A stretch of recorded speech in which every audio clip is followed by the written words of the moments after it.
A gente fala tanto que a vacina faz efeito, tem gente que duvida, né? Mas olha só, Israel e Noruega já reduziram o número de mortes de idosos e a nova notícia é que os Estados Unidos também, por lá, caiu o número de contágio em 40% da Covid-19. Aqui no Brasil, preliminary data show vaccines are already putting the brakes on infections and deaths among Canada's elderly. Israel, Noruega, Estados Unidos e Canadá.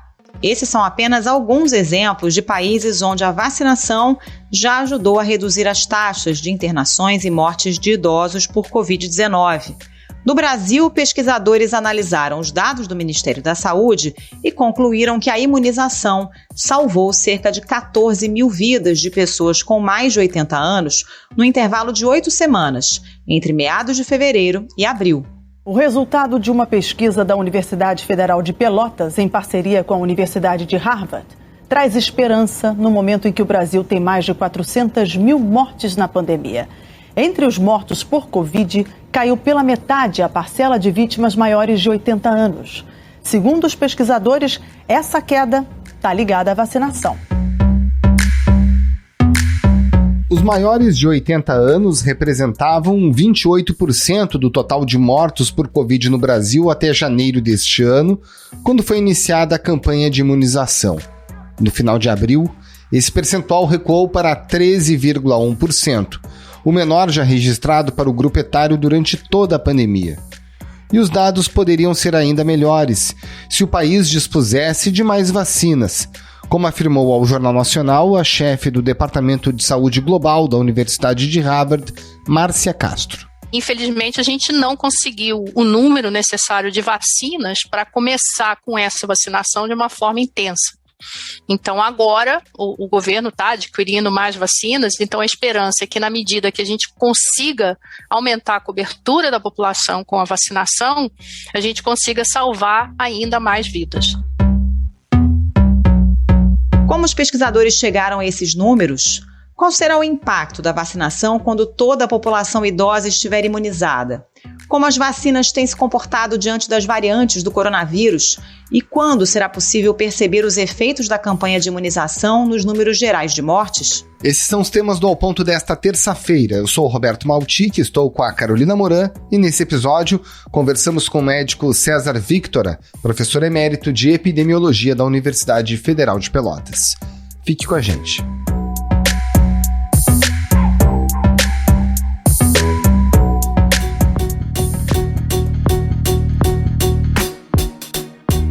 Dr. César Victora, de que forma a pesquisa conduzida pela sua equipe identificou que a queda no número de óbitos entre as pessoas com mais de 80 anos está efetivamente relacionada ao avanço da vacinação?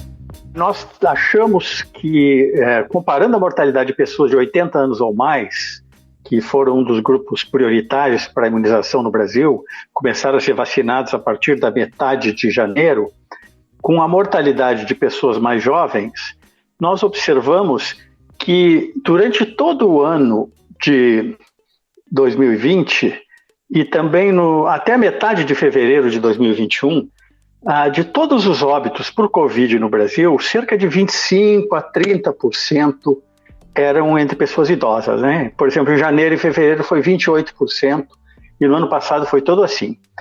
Com o avanço da vacinação, a partir da metade de fevereiro, esse número de 28% começou a cair gradativamente e chegou agora no começo de abril a 13%. Isso indica, então, que muito possivelmente a vacina, já a primeira dose da vacina, protegeu a mortalidade dessas pessoas idosas que foram vacinadas. Agora, doutor, como é que a gente isola o que é efeito da vacina e o que pode ser efeito de outros fatores? Por exemplo, um isolamento maior das pessoas idosas, visto que a gente teve aí um número crescente de internações de adultos mais jovens, né? Pessoas que se expuseram mais e aí o vírus acabou se espalhando mais rapidamente. Na verdade, esse tipo de estudo, que é um estudo de uma série temporal, né, dados ao longo do tempo, eles não permitem identificar com certeza que houve um efeito de um único fator. O que nós observamos, olhando os dados de distanciamento no Brasil como um todo, é que o distanciamento foi muito relaxado, né? A partir de julho, agosto, setembro do ano passado, muitas aglomerações, festas de fim de ano. Então, nós não temos certeza de que foi a vacina, mas tudo indica que foi a vacina. E eu vou lhe dizer por quê. Porque a gente nunca olha somente um estudo científico para fazer uma análise de o que foi causa e o que foi efeito. A gente olha vários estudos.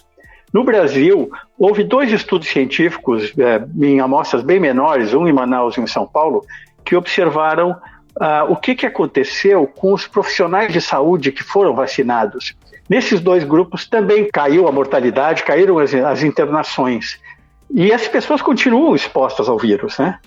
Então, vejam bem, não dá para atribuir isso que, de repente, os nossos idosos resolveram praticar o isolamento de um jeito que nunca tinham praticado antes.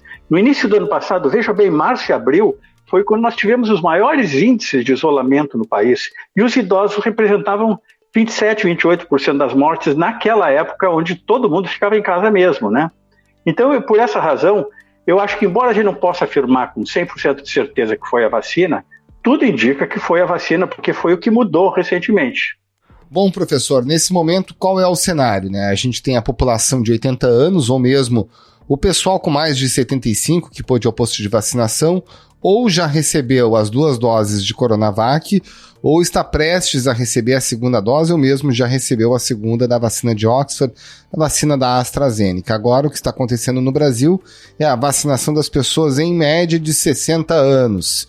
Né? Quando é que é esperado esse mesmo tipo de resultado que já observamos nos mais idosos nessa outra população?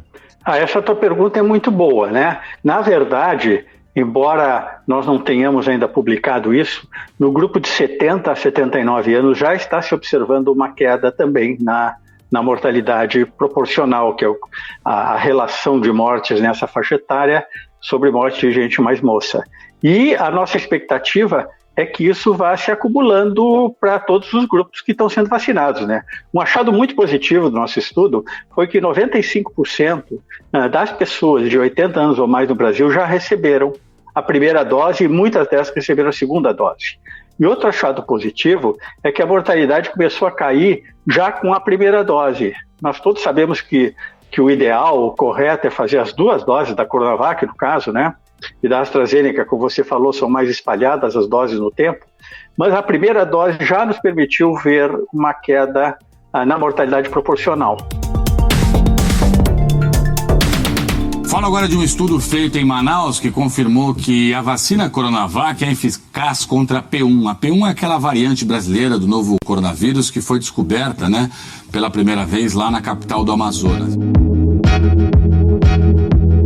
Doutora, a gente sabe que aqui no Brasil a variante que tem predominado é a P1, né, que surgiu inicialmente em Manaus, depois se espalhou por todo o país. Esses números indicam que as vacinas que a gente está usando aqui no Brasil são eficientes também contra essa variante e outras? Sem dúvida, eu acho que talvez o achado mais importante da nossa pesquisa seja essa sugestão de que num ambiente onde a gente sabe que atualmente a grande maioria dos casos, 70%, 80%, na maior parte do Brasil já estão relacionados com a nova variante, que o efeito foi demonstrado mesmo nesse cenário de ampla circulação de uma variante que é mais agressiva, que é mais letal do que a variante original, né?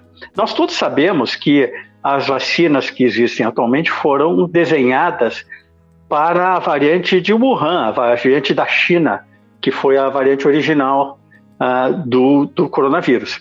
No entanto, elas mostram também proteção contra outras variantes.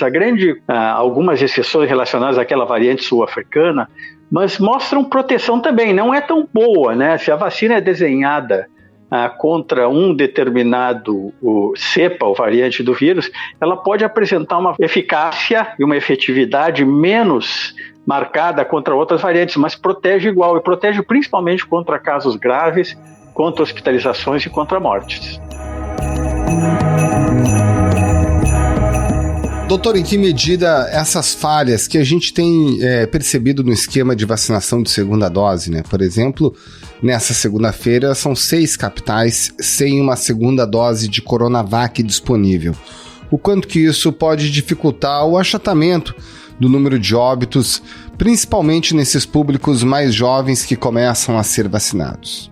Não, você tem toda a razão, isso é que está nos preocupando muito e também uma questão da nossa urgência em demonstrar o resultado do nosso estudo, que foi baseado em 377 mil mortes, é o maior estudo que já tem sobre isso, foi chamar a atenção das autoridades que tem que intensificar a campanha de vacinação, né? Infelizmente, o nosso país perdeu muito tempo em adquirir vacinas, não garantiu um suprimento como outros países similares conseguiram garantir, isso por relutância do nosso governo federal em priorizar a vacinação. E, infelizmente, nós estamos agora correndo atrás da máquina, né? Nós estamos buscando doses, competindo com países como a Índia, que fabrica a grande parte dos insumos que são usados no mundo, e que agora tem uma crise igual ou pior do que a nossa, provavelmente pior do que a que nós enfrentamos no Brasil. A Índia passou a marca de 400 mil casos de Covid em 24 horas. É o único país do mundo a atingir um patamar tão alto desde o começo da pandemia. Então isso não me preocupa muito, porque, vejo bem, embora o achado reconfortante de que uma dose, primeira dose já fornece algum nível de proteção, o ideal são as 2 doses, né? E também nós não temos certeza, daqui a pouco, se o esquema vacinal não vai mudar para 3 doses e se não vai ser adaptado também para as variantes, né? Isso provavelmente vai evoluir no futuro de uma maneira que a gente ainda não consegue ver. Mas a situação atual de pessoas que receberam a primeira dose e não conseguirem receber a segunda, realmente é uma calamidade, né? Espero que seja resolvido logo para proteger a saúde, já não dos mais idosos que já estão protegidos, mas dessa faixa etária de 60 ou mais, 70 ou mais, que agora é a população-alvo, né? Lembrando também, não é, que quanto mais jovem a faixa etária, mais gente tem na população. Então, o número de vacinas para vacinar de 60 a 69, obviamente, é muito maior do que de 80 a 89, porque as pessoas vão morrendo ao longo do tempo, né? Então, é uma situação realmente crítica. Eu concordo com você que é muito preocupante. Essa vacinação do público mais idoso foi feita basicamente com a Coronavac, né, que era a vacina mais ofertada aqui no Brasil até agora. A gente começa a ter uma oferta maior da vacina de Oxford da AstraZeneca, chegou um primeiro carregamento da vacina da Pfizer, que são vacinas com uma eficácia maior do que a Coronavac nos testes clínicos. O senhor acha que essa queda, né, nos números de mortes e internações deve ser ainda mais acentuada quando a gente tiver essa oferta de vacinas mais eficazes aqui na população?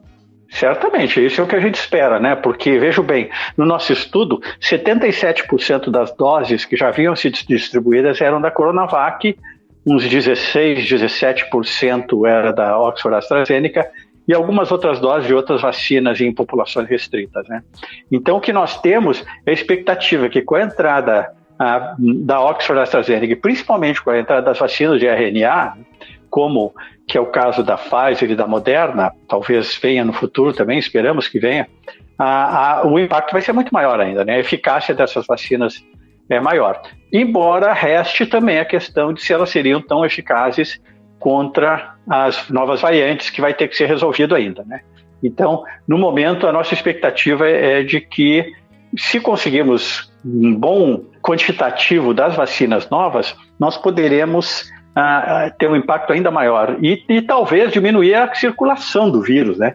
Porque uma vacina tem mais de um efeito, né? Um efeito é diminuir a severidade da doença, as hospitalizações, as internações em UTI e as mortes, obviamente esse é o primeiro efeito, mas no momento em que a vacina protege os indivíduos contra a infecção, diminui a circulação do vírus também. Então é o que nós todos esperamos.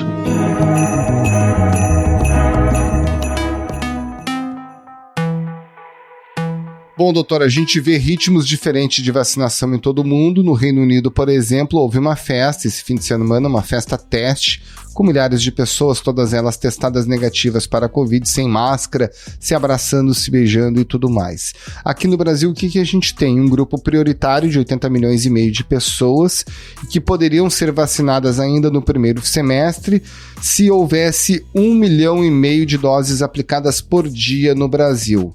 Isso depende de inúmeras variáveis, com certeza. Agora, se a gente realmente alcançar esse ritmo de vacinação, Dá para projetar quando o Brasil, por exemplo, pode fazer uma festa teste, como ocorreu no Reino Unido? Olha, isso é muito difícil de afirmar, viu? Porque nós temos variantes diferentes aqui na Inglaterra. A variante inglesa também, ela é uma variante que tem mais letalidade, mais capacidade de se transmitir. E nós não temos ainda estudos comparativos da variante brasileira e da variante inglesa. Eu tenho uma desconfiança que possivelmente a nossa variante P1 aqui é pior do que a inglesa.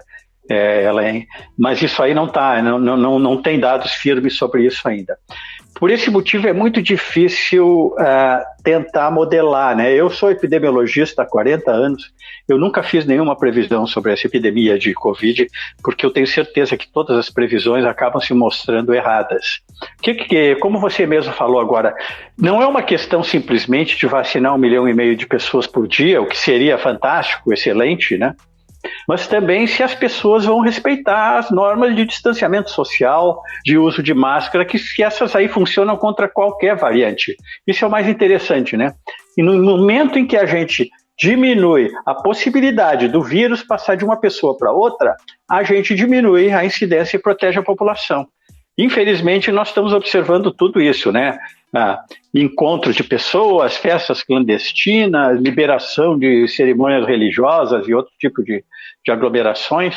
E tudo isso está nas manifestações políticas de pessoas que não acreditam no uso de máscara. Não tem que acreditar ou não no uso de máscara. O uso de máscara funciona, está mais que provado de que funciona. Então essa relutância, para mim, é que vai modelar o futuro da pandemia no Brasil. Se nós conseguirmos vacinar 1,5 milhão de pessoas por dia e melhorar a aderência ao distanciamento e ao uso de máscaras, nós vamos conseguir controlar essa pandemia, assim como outros países já estão fazendo, né? Doutor, essa vacinação em ritmo lento, né, e com as medidas de distanciamento sendo descumpridas pela população, a baixa adesão ao uso de máscaras, isso pode fazer com que surjam novas variantes ainda mais agressivas aqui no Brasil, visto que o vírus está tendo contato com uma parcela da população aí com uma certa imunidade, mas tem muita gente suscetível ainda e que não está se protegendo, né? Olha, Carolina, é exatamente isso que a gente teme, né? Do ponto de vista do vírus, a situação ideal é uma população onde ele possa escapar, né? A gente chama isso de escape.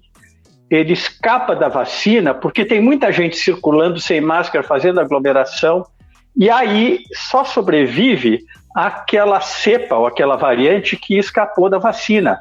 E, portanto, a vacina não funciona contra essa. É uma seleção natural. No momento que você tem uma situação de cobertura vacinal precária ou parcial, digamos assim, né?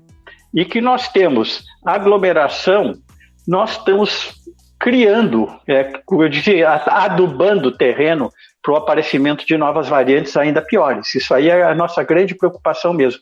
O ideal é uma campanha de vacinação muito rápida, muito intensa, as pessoas respeitando o distanciamento e o uso de máscara, e aí o vírus não tem por onde sair. Aí o vírus será efetivamente combatido. O senhor já mencionou das novas variantes, a gente está conversando sobre isso, e agora nessa questão da Índia tem a tal da variante que foi encontrada pela primeira vez na Índia, que também tem algumas mutações, o torna mais transmissível, isso a gente já está aprendendo. O que o senhor já consegue verificar, por exemplo, da incidência dessa nova variante e de outras variantes que estejam surgindo nesse momento e que possam já estar circulando aqui no Brasil? Essa pergunta é muito boa, porque o Brasil tem uma grande deficiência no sequenciamento das variantes. Para te dar uma ideia, até março desse ano, o Brasil tinha realizado cerca de 3.500 estudos de sequenciamento. É aquele estudo em que se pega o vírus lá e se estuda todo o DNA desse vírus.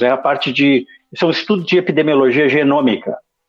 A Inglaterra tinha feito 250 mil testes de variantes. É o país que foi melhor do mundo. Solving the mystery of the Kent variant was a race against time. Então, um dos grandes desafios para a ciência brasileira, e para isso precisa de financiamento público, é aumentar o número de sequenciamento. Porque se a gente não começar a sequenciar todo mundo, a grande maioria dos casos que aparecem no serviço de saúde, eu não diria todo mundo, mas uma amostra significativa desses casos, nós não vamos achar as novas variantes e nós não vamos poder agir contra a sua disseminação, né? Se eu tivesse um sistema eficaz, No instante que chega a variante indiana no Brasil e que algumas pessoas são contaminadas e ficam doentes, o sistema de saúde já saberia disso, pela vigilância epidemiológica, e poderia então tentar conter essa disseminação da nova variante que, inclusive, como você falou agora, ela pode, inclusive, escapar das vacinas existentes, né? Então, realmente, a questão de ampliar a testagem de epidemiologia genômica, de sequenciamento viral, é essencial a curto prazo.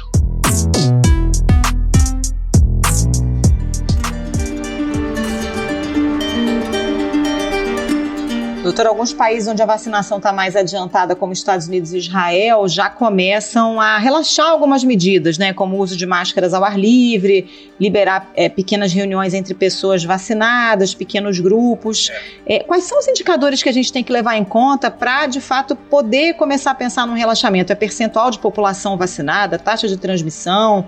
Em que momento a gente pode começar a relaxar um pouco? Bom, Carolina, é interessante a sua pergunta, que o meu filho mora em Nova York com a sua família, e esse fim de semana ele me mandou uma foto de um piquenique, a sua família, com meu neto, e a outra família, todo mundo sem máscara, conversando na beira do rio. Todos vacinados, com Moderna ou Pfizer, que são vacinas altamente eficazes. Então eles estão começando a relaxar, isso é possível. Israel já está relaxando, isso é possível. Agora, o que interessa? Interessa a cobertura vacinal e interessa também a diminuição no número de casos, né? Vocês estão vendo que alguns países como Portugal, a Inglaterra mesmo, estão relatando pouquíssimos casos. Israel, são países em que o número de casos e o número de mortes está muito baixo. Nós estamos muito longe disso, muito, muito longe disso mesmo. E infelizmente eu acho que com o suprimento atual de vacina, com todas as dificuldades que nós estamos enfrentando, ainda temos vários meses da pandemia pela frente, sem falar na possibilidade de aparecerem novas variantes que consigam escapar das vacinas existentes. Pois é, e aí tem um obstáculo enorme, porque a gente faz controle epidemiológico no Brasil, infelizmente, a partir de mortes e não de casos, porque há uma subnotificação e uma falta de testagem tremenda, né? Porque o senhor está mencionando que para começar a relaxar de fato, o número de casos tem que diminuir.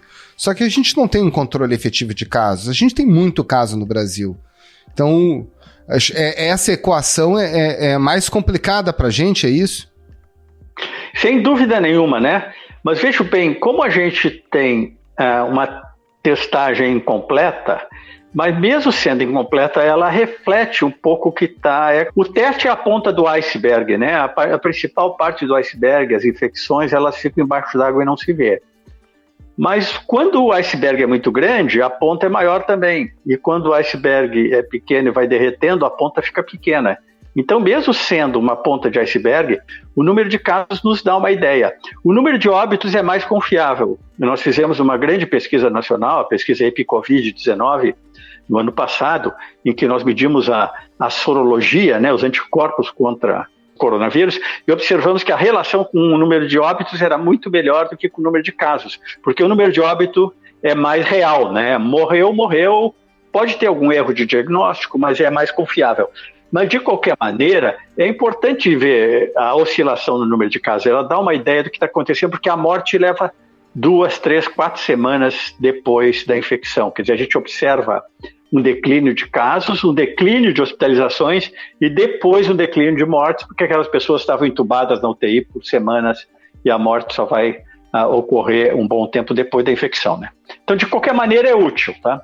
Agora, temos que melhorar o sequenciamento também, não é só diagnosticar casos, mas tentar entender quais as variantes que estão causando esses casos e, com isso, montar um sistema de vigilância epidemiológico que, para a próxima pandemia que houver, né, certamente essa pandemia não é a última, das maneiras que o mundo tem se comportado em termos de ambiente, de circulação de pessoas, vamos ter outras pandemias no futuro, para que no futuro, pelo menos, a gente já esteja mais bem preparado.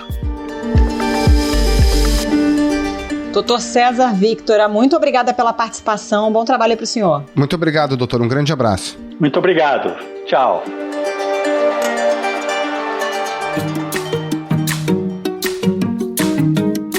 Esse foi o Ponto de Hoje, o podcast diário da redação do Globo. Nessa conversa a gente conta com a participação de toda a equipe do jornal, as mesmas pessoas que levam até você informação e análise de qualidade todos os dias.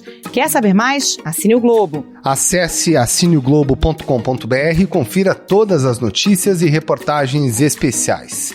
A produção foi do João Pedro Fragoso e a edição é do João Guilherme Lacerda. Tchau. Até mais.